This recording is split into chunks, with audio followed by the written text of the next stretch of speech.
Hello friend, good morning, সুপ্রভাত। তোমরা সবাই কেমন আছো? আশা করি ভালো আছো। তো সকাল সকাল বেরিয়ে পড়লাম মর্নিং ওয়ার্কে।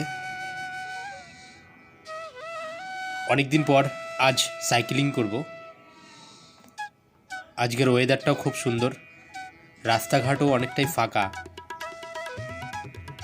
তো পরিবেশটা খুবই সুন্দর লাগতেছে।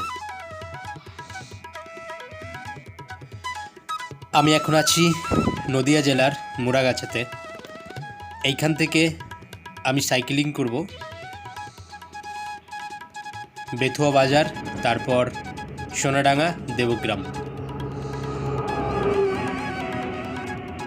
এই এলাকাটা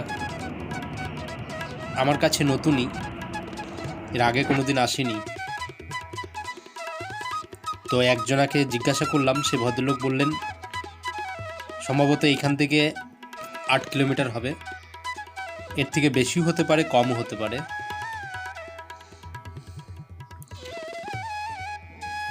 মোড়াগাছা থেকে অনেকটাই দূরে চলে এসেছি। এটা একটা ওভারব্রিজ দেখা যাচ্ছে, বাট খুব সুন্দর লাগছে ওভারব্রিজটা দেখতে দূর থেকে।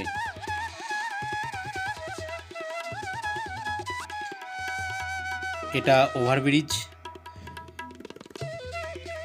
সবথেকে বড় কথা, আজকে ওয়েদারটা খুব সুন্দর আর রাস্তাতে গাড়িও অনেকটাই কম আছে। তো চলো ফ্রেন্ড, আজ একটা ঘটনা শেয়ার করব যেটা আমার সঙ্গে কাল ঘটেছে। আর ওই ঘটনা থেকে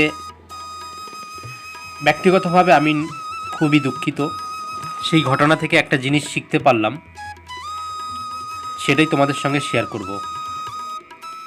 কাল আমি রাস্তার সাইডে একটু বসেছিলাম, হঠাৎ এক ভদ্রলোক আমার কাছে আসলেন এবং কিছু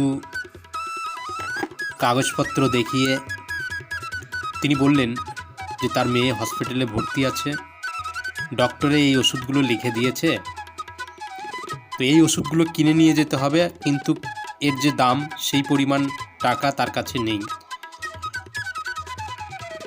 তো লোকটি খুবই করুণ স্বরে অসহায়ভাবে আমার কাছে চাইলো। শুনে খুবই খারাপ লাগলো।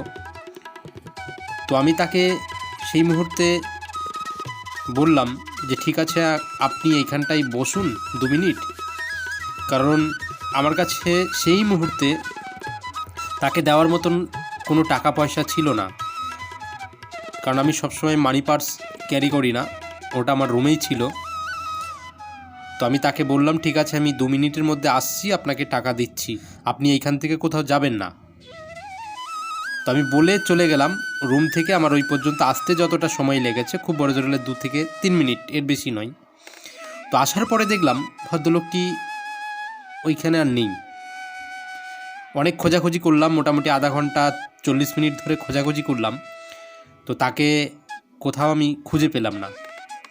তো সেই মুহূর্তে খুবই খারাপ লাগছিল যে এমনভাবে ভদ্রলোকটি চাইলো আমার কাছে, সেই মুহূর্তে আমি দিতে পারিনি। একজনকে আমি জিজ্ঞাসা করলাম যে এইখানে আমার সঙ্গে কথা বলছিল এক ভদ্রলোক, তাকে কি দেখেছেন আপনি?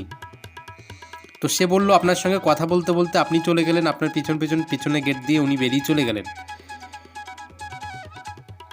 তো এটাই, এরপরে খুবই খারাপ লাগছিল যে ওই ব্যক্তি ওই মুহূর্তে আমার কাছে চেয়েছিল, তখন যদি দিতে পারতাম হয়তো ওনার প্রবলেম অন্তত একটু হলেও আমি সলভ করতে পারতাম। তো এই ঘটনা থেকে আমি একটা জিনিস শিখতে পারলাম,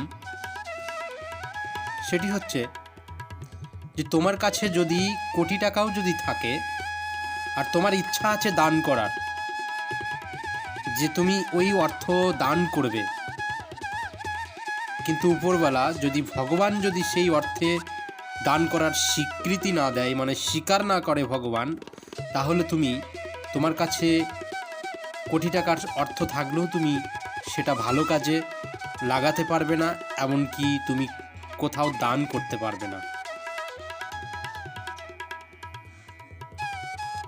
তো এটাই ছিল। তো অনেকটাই চলে এসেছি, সম্ভবত আর কিছুক্ষণের মধ্যে বেথুয়া বাজার পৌঁছে যাব। তো ভিডিওটি অনেক লম্বা না করে এইখানেই ভিডিওটি শেষ করব। শেষ করার আগে তোমাদের কাছে একটাই রিকোয়েস্ট, আমার এই ক্ষুদ্র চ্যানেলটিকে সাবস্ক্রাইব করে পাশে থেকো এবং অল নোটিফিকেশন অপশানটি চালু করো, যাতে নতুন কোনো ভিডিও আপলোড করলে সবারই প্রথম তোমাদের কাছে নোটিফিকেশন চলে যায়। আর চ্যানেলের ভিডিওগুলি ভালো লাগলে তোমাদের মতামত কমেন্ট বক্সে জানিও। নেক্সট আবার একটি নতুন ভিডিও নিয়ে হাজির হব খুবই তাড়াতাড়ি। ততক্ষণে সবাই ভালো থেকো, সুস্থ থাকো। Bye bye, all the best.